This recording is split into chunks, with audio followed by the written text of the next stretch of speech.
Today, we are focusing on our pillar of service and community learning. And we have Miss Stephanie Davis Worsell. Stephanie is the Vice President of Corporate Tax at Valero Energy Corporation. Good morning, everybody. I'm real excited that I've been invited to talk today a little bit about giving back.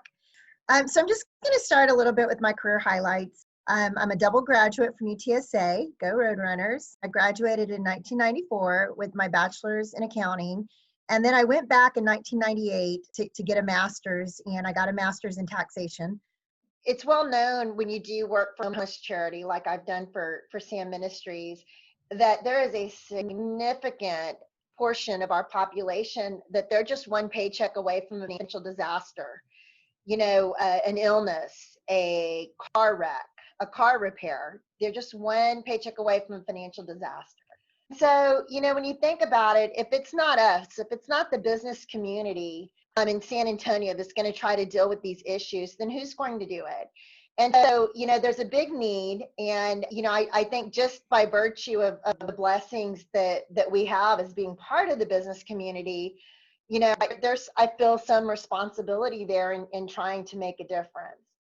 If you donate your time to a charity, you're going to find that it gives you a lot of opportunity to step out of your comfort zone. It gives you a lot of opportunity to lead. And it's actually a very risk-free way to do that. Because if you think about it, no one's writing you a performance review on it. No one is going to determine whether or not you get a raise. And your future employment doesn't hinge on it. So it's a great way to get some experience in a different setting.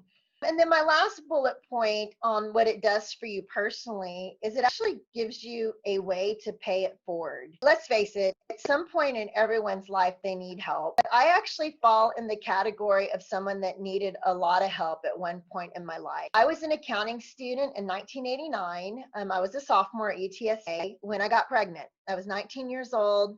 I was unmarried. I ended up dropping out of college and I married my daughter's father. He was a private in the Army, and we had very low income. So, I'm no stranger to other people helping me. But then I got divorced. I moved back to Texas. I was $5,000 in debt. My car blew up literally on the drive back to Texas. So by the time I enrolled in UTSA, my parents loaned me a car. They gave me a rent-free place to stay.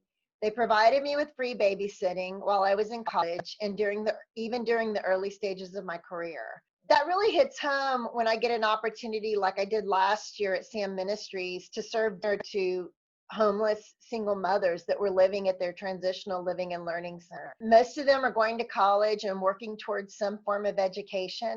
And truly the only difference between me and the ladies at the transitional living and learning center was that when my back hit the wall and I got set back by life struggles, my parents were able to help me, and they don't have family that can assist them the way mine did.